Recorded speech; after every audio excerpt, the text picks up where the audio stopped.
Thank you very much, Alan, I think. You know, I'm pleased to be speaking this month and be introduced as the Majority Leader, but Alan sort of made that a double-edged sword, the current Majority Leader. But I'm very pleased to be here at the Press Club once again. Alan, I want to thank you for your introduction. I want to thank my good friend Bob Weiner for suggesting that I come again here, and thank you for all the work that you do. The House of Representatives shall be composed of members chosen every second year by the people of the several states. So says the Constitution. In an era of monarchy, at a time when some Americans were pushing for our leaders to be selected for life, our founders made a revolutionary choice. They created a government that was bound every 2 years to listen to the people's verdict. We ought to listen to the people all the time, but the verdict we must listen to every 2 years. That accountability has been a great source of our strength, but it's also been the source of our greatest test as a people. No form of government is more demanding than ours. That's why Benjamin Franklin called our government a republic, if you can keep it. The behaviors that keep a republic are the civic virtues, sacrifice, self-discipline, and self-restraint. They are the virtues that neighbors need into a community, and communities into a nation. They are the virtues that temper partisan warfare and call us to look further into the future than just the next 2 years. So our form of government demands leaders who are fearful of losing the next election and therefore cognizant of the will of the people, but are not consumed or immobilized by that fear. Our politics may run on 2-year cycles, but our problems do not. We won't get to full employment in 2 years. We won't get out of debt in 2 years. We won't get our middle class out of this historic hole of inequality and lost opportunity in 2 years. But in 2 years, there will always be another election. And there are always easier ways to win than taking on the long-term structural problems that defy quick answers. It's easier to borrow and leave someone else with the bill. It's easier to rail against spending without cutting anything of substance. It's easier to stir up culture wars and cultural resentment. All of those tactics have proved successful, but they are also poisonous to our future. What a republic needs is leaders who are willing to look further, even if it costs them. In 1993, Congresswoman Marjorie Margolis voted for the Clinton budget, and it cost her seat in the Congress. But that budget helped create 22.7 million new jobs and the biggest surpluses in our history. History proved Marjorie Margolis correct, but it cost her seat. I believe that history will say the same of so many of my colleagues in the 111th Congress who made political sacrifices to do what they believed was right. Our form of government also demands sacrifice from its citizens, not just in times of austerity, but at all times. It demands citizens who see through politicians promising everything at once. It demands citizens who understand that the contrived drama of the news cycle is trivial next to the slower, more profound cycles that shape our future. The cycles of educating each new generation of children, or of innovating technologies that inspire new innovations in turn, or of struggling to bring our nation's books into balance. When we look at last month's elections, we see a great deal of anger and of fear, much of it warranted. That anger can be valuable if it pushes us to confront America's deep challenges, but not if it pushes us into 2 more years of zero-sum warfare in Washington. That anger must be tempered, and I believe that it can be. America is not convinced that either party has all the answers. And on November 2nd, I believe that the voters called us to find common ground on real solutions, rather than simplistic sound bites. for real problems, problems like unemployment, economic growth, and deficit and debt reduction. We need to seek common ground. November 2nd certainly wasn't a victory for the Democrats. But Republican Senator-elect Mark Rubio of Florida was also right when he said, and I quote, "We make a great mistake if we believe that tonight these results are somehow an embrace of the Republican Party." They were results from a public that wanted us to share responsibility, to find common ground on our common problems, to put forward a domestic agenda that thinks in terms of decades, not election cycles or news cycles. I believe that the agenda must be founded on job creation, the strength of our economy and our middle class, and real fiscal responsibility. When it comes to jobs, I think there's a growing recognition on both sides that manufacturing must be a part of a return to long-term strength. Both parties understand that manufacturing is one of the most important sources of well-paying middle-class jobs. Both parties understand that manufacturing has taken a severe hit over the last 3 decades, which saw the number of American manufacturing jobs cut nearly in half. And both parties recognize that reversing that trend is a critical part of being the kind of nation we want to be. A nation of innovators and producers. A nation that competes and wins in the global market and keeps building so much of what makes the world run and happily the world wants. Those goals are behind, as you've heard me say in the past, the Make It in America agenda, a plan to rebuild America's manufacturing strength. And though the Make It in America agenda has been initiated by Democrats, it is an agenda that appeals to the broad spectrum of Americans who see themselves as principled pragmatists, looking for policies that work for themselves, their families, and their country. In the 111th Congress, Republicans and Democrats were able to line up behind helping American investors get their products, inventors get their products to market faster, making it cheaper for American manufacturers to obtain the materials they need to produce goods, helping veterans find jobs in the growing clean energy sector, and more. Labor unions and business alike joined to support our manufacturing agenda because they share an understanding that it's not enough for America to innovate new technologies. We have to bring them to scale here in America.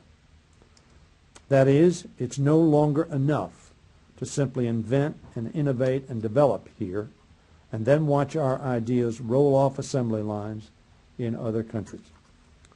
That pattern has cost jobs and hollowed out our communities across America. And because innovation eventually follows manufacturing, it has set us back on a range of products that will be vital to the 21st century economy. Everything from computer chips to photovoltaic cells to precision optics to electric car batteries. Andy Grove observed, the founder of Intel, one of the founders of Intel, if you continue to manufacture overseas, soon your inventors and innovators will follow and go overseas. Both parties have an interest in changing that dynamic. So I'm hopeful that we can make progress on manufacturing bills in the next Congress. Bills to strengthen job training partnerships between workers, businesses, and educators. Bills to help match job training programs to the jobs that manufacturers most need filled.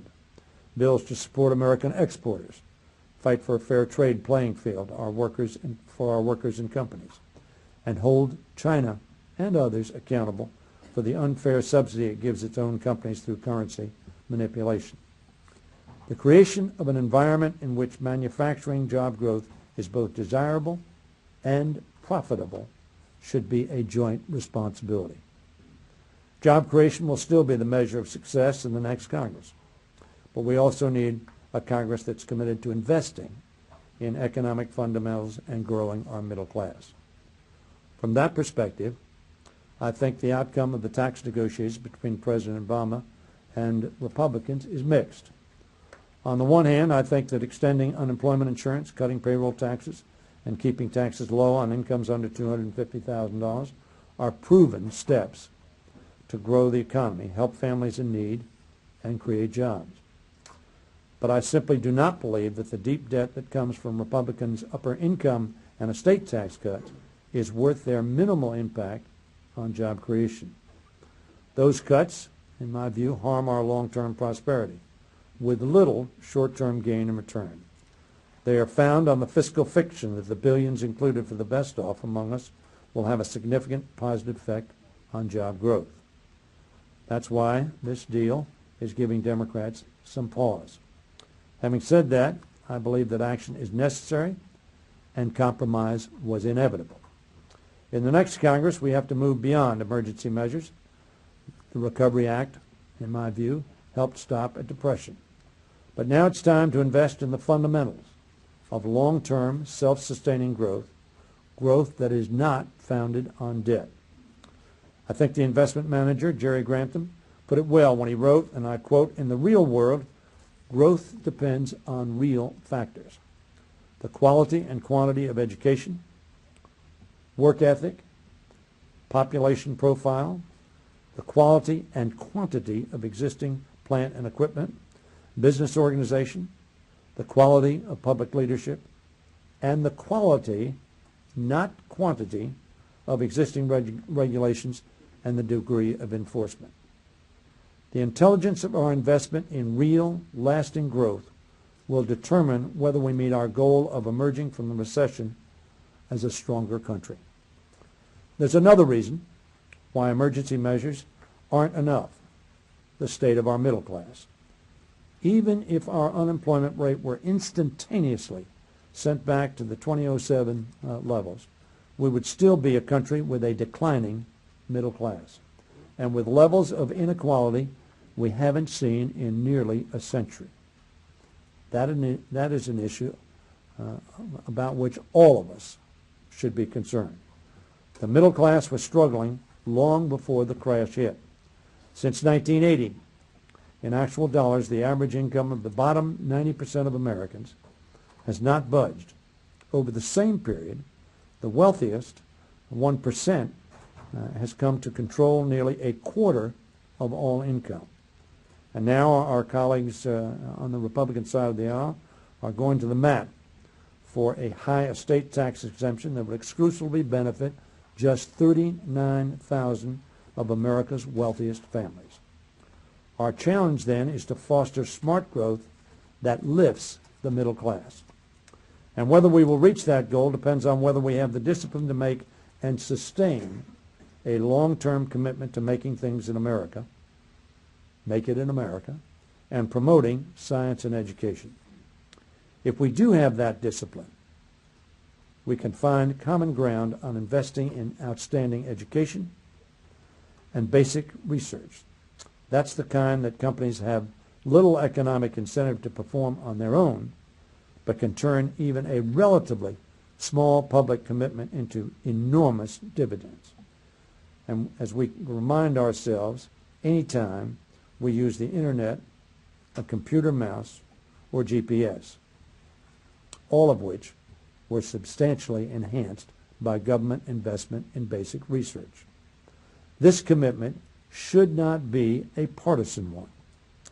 Even though the once bipartisan science investments of the America Competes Act unfortunately failed to win Republican support in this Congress, I am still hopeful that the partisan equation can change now that Republicans share responsibility for our growth. That's especially likely when Republican business allies remind them of the dismal economic outlook for a country whose investment in research and development as a fraction of the economy continues on a 4-decade course of decline. A country that has already fallen behind Japan in patent application and is on pace to be overtaken by China as well. And a country whose K-12 math achievement continues to rank toward the bottom of the developed world, 25th out of 34 countries measured on a recent international assessment. That is simply unacceptable. It should be an especially loud wake-up call to see students in Chinese school systems significantly outpacing American students on that same assessment, scoring 20% higher in math and 15% higher in science. So I'm hopeful that in the 112th Congress we'll see a stronger commitment to basic research and to math and science education. I also believe we can find common ground on education reform that builds on the successful Race to the Top program to bring more accountability and data-driven results to our classrooms, while at the same time providing the necessary support to schools and teachers educating our most at-risk populations. This kind of commitment to research and education is the foundation of a stronger, more competitive middle class. It also is the foundation of real economic growth and of the new jobs we need.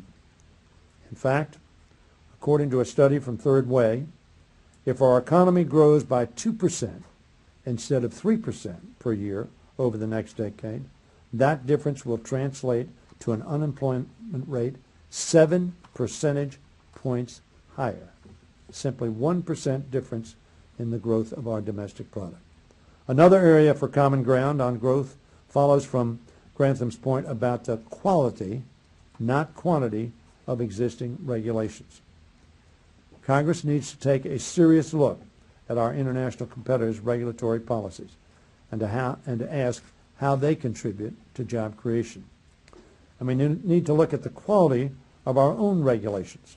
To what extent are the regulations we have protecting the status quo, and to what extent are they hindering innovation? Are there places we can make it easier to start new businesses and easier to grow them by simplifying and streamlining the regulations we have? All of us have heard the cries for help from those who want to add to our country's free enterprise, but feel frustrated by the government hurdles they confront. Democrats must stand ready to work with Republicans, and they with us, on research, education, reform, and streamlining regulations. There are, of course, some core principles on which we should not and will not compromise. Expecting and ensuring that the health of our people and our environment is safeguarded, and protecting our consumers from unfair practices that put them unknowingly at great economic risk. The rules we enacted for Wall Street were necessary to curb the irresponsible and unchecked actions that led to financial crisis. These rules will help protect jobs and savings from another devastating crash, and they move our economy away from the damaging cycle of bubble and burst toward a pattern of more and consistent steady growth. For the same reason, we will protect Americans' control over their health care. It puts our companies on a more equal footing against international competitors who benefit from lower health care costs.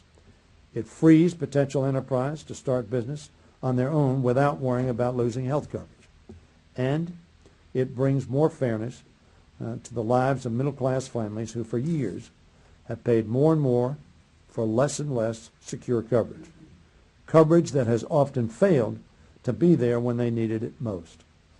In both cases, Democrats have worked to create rules for fair play that protect and promote economic growth. If Democrats want to be the party of the middle-class security, we must also be the party of growth. We have built a remarkable network of programs to make America's life more prosperous, more dignified, and yes, more secure, from Social Security to health care reform. But if we want to keep that network in place, especially as our country ages, we can't neglect or devalue the importance of strong economic growth, which help those progress stay viable. Along with opportunities, we must also recognize obligations and limits. If we are to protect America's opportunities for the long haul and maintain America's place in the world, we must find common ground to restore America's fiscal soundness. The threat of fiscal turmoil is concrete, not abstract, and it will be felt in the life of every American. Unsustainable debt eventually means skyrocketing interest rates and a tanking economy. And that makes it harder to get a college education, to start a business, to buy a house, indeed to plan a future. No other issue calls so strongly for leaders who understand the importance of hard choices and hard truths. No other issue calls so strongly for citizens who know what it takes to keep a republic. The wise sacrifice today that helps our children prosper tomorrow. I'm heartened that the President's Bipartisan Fiscal Commission put forward a provocative, challenging plan on debt, a plan that needs to be at the center of our national conversation. The Commission plan, along with plans released by the Bipartisan Policy Center, Representative Schakowsky, and the Center for American Progress, as well as others, is a compelling summons to a realistic embrace of responsibility. Reality tells us that we must address both spending and revenue. Not, I believe, until our economy is back to health, but certainly very, very soon. We're going to have to reform entitlements to keep them solvent for future generations. That could mean some combination of raising the retirement age with an exemption for Americans who can't work as long due to fiscally demanding jobs, raising the Social Security income cap, making Social Security more progressive, and sticking to the cost control provisions we passed in the health care bill. Medicare and Medicaid, while we've taken some actions, still require substantial attention. We must continually review discretionary spending, including the largest area of discretionary spending, defense. Defense spending is now higher than in any year since World War II, and it has exploded by more than 2/3 since 2001, without even counting the money spent in Iraq and Afghanistan. As Secretary Gates has said, the Pentagon's, and I quote, culture of endless money is now a grave threat to our military strength and national security. No discretionary expenditure shall go untested for need and effectiveness in the future Congress. Finally, we're going to have to raise revenue, which can be accomplished as suggested both by President Obama's commission and a tax reform commission under President Bush by simplifying the tax code and reducing both rates and tax preferences. A simplified tax code can save families and businesses precious time, unleash economic growth, remain progressive, and help reduce the deficit. President Obama has indicated that he's giving tax reform serious consideration. I would urge him to do so and to move in this Congress on that issue. He has my support, and I hope that's an area in which we can make bipartisan progress in this Congress to come. In the realm of fiscal discipline, more than any other, our economic future rests on our ability to find common ground. We have done so in the past. We need to do so in the future. If we continue to see the future in 2-year increments, however, each party can continue to demagogue these hard choices until the crisis comes. And that crisis would make even more painful choices unavoidable. The challenges are daunting, but I have spoken to many Americans, and not a single American have I talked to who believes they are beyond our ability to solve, if we have the will and courage to do so. We've had the toughness and the ability to overcome far worse, and we still have those qualities in America. What I hear more and more, however, is the doubt that our politics are equal to our challenges. It is at base a doubt that we still know how to practice the civic virtues, the self-discipline that guided us through revolutions, civil wars, and depressions. And in the face of almost 10% unemployment, staggering debt, and a historically struggling middle class, we spend the next 2 years, if we spend the next 2 years, in squabbling, in positioning, and in trivialities, we will have proven the doubters correct at a terrible cost to our children and to our country. When Ben Franklin reflected on the high difficulty of keeping a republic, he wasn't indulging in blind pessimism. He was challenging us, his inheritors. I still believe, and I think Americans believe, that America has a people equal to the burden of self-government in their hard times. I believe that this government was founded on exceptional principles. But I also know that our exceptionalism is not a birthright, not an entitlement. It has to be fought for and won and held in every generation. And that fight is going to define the years ahead. Not a fight between nations or between parties, but a fight to live up to the grave responsibility placed on every one of us by our precious form of government, a free people, a democracy. No matter who wins the next election or the one after, that is the fight we must win or lose as one. Thank you very much.